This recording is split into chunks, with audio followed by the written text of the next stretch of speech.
Salam sukses Sobat Pembelajar.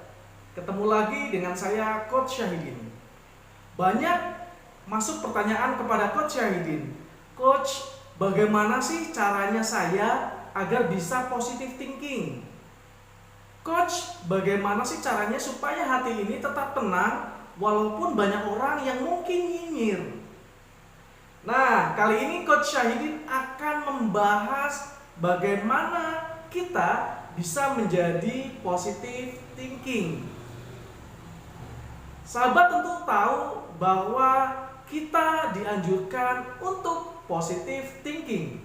Namun pelaksanaannya tidak semudah apa yang diucapkan. Selalu saja ada hal-hal yang kadang kita tidak bisa kontrol, sehingga ketika dapat input dari luar masuk ke dalam diri, akhirnya kita lupa kontrol, jadi emosi, jadi marah, jadi baper. Kali ini saya akan membahas bagaimana caranya agar teman-teman bisa positive thinking. Dalam Neurolinguistic Programming ada salah satu presaposisi yang mana berbunyi, di balik setiap perilaku ada niat positif dari pelakunya. Coba teman-teman pahami lagi, satu presaposisi ini akan mengajarkan bagaimana nanti kita selalu positive thinking. Di balik setiap perilaku ada niat positif dari pelakunya. Nah, ketika teman-teman menyadari ini, memasukkan ini sebagai sebuah mindset, oh ternyata setiap perilaku ada niat positif loh dari pelakunya. Saya katakan, contohnya seperti ini. Kita semua pernah sekolah, oke ya. Dan ketika Anda sekolah, mungkin pernah nyontek, mungkin loh ya. Saya tidak mengatakan semua. Namun ketika anak ditanya, kenapa kamu nyontek? Maka jawaban mereka mengejutkan. Apa itu? Mereka rata-rata berkata, saya nyontek karena ingin nilainya bagus, ingin membanggakan orang tua, ingin mendapatkan prestasi. Simak lagi, bukankah alasan itu adalah alasan positif? Artinya sebenarnya niatnya positif. Nanti kita bedakan antara niat dalam hati dengan aturan. Ketika kita memahami bahwa setiap orang niatnya positif, maka kita jadi lebih bijak kepada orang itu. Misalnya kita tahu ada orang melakukan sesuatu, oh niatnya positif, pasti ada sesuatu di balik itu. Tapi peraturan tetap peraturan. Anda bisa menegurnya ketika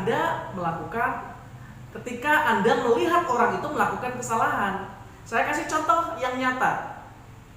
Seorang driver bus antar kota antar provinsi seyogyanya tidak merokok karena ada aturan larangan merokok di dalam bus. Tapi ketika Anda melihat driver merokok, Anda akan ingat presaposisi NLP. Di balik setiap perilaku ada niat positif. Kita bisa begini, oh mungkin si drivernya biar nggak ngantuk.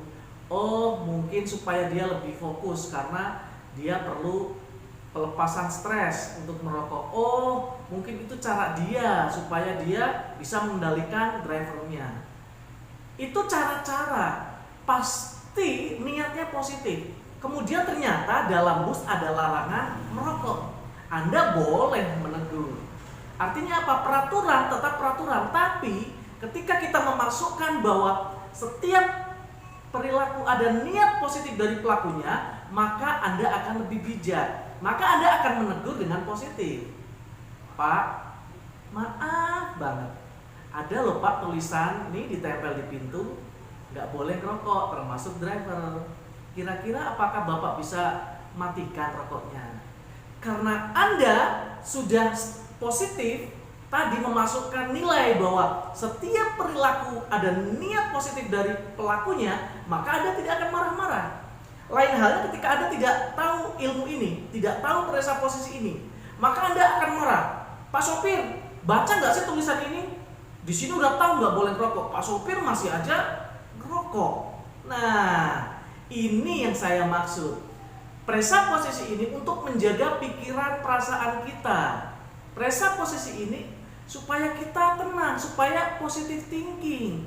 Nanti soal dia salah dalam peraturan, kita bisa tegur dengan cara yang lebih halus.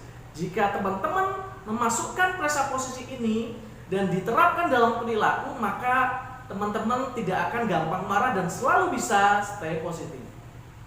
Jangan lupa nyalakan loncengnya, klik tombol subscribe karena subscribe itu gratis, supaya teman-teman bisa dapat notifikasi dari Coach Syahidin Official. Pastikan like dan share sebanyak-banyaknya video ini supaya teman-teman mendapatkan banyak manfaat. Salam sukses Sobat Pembelajar.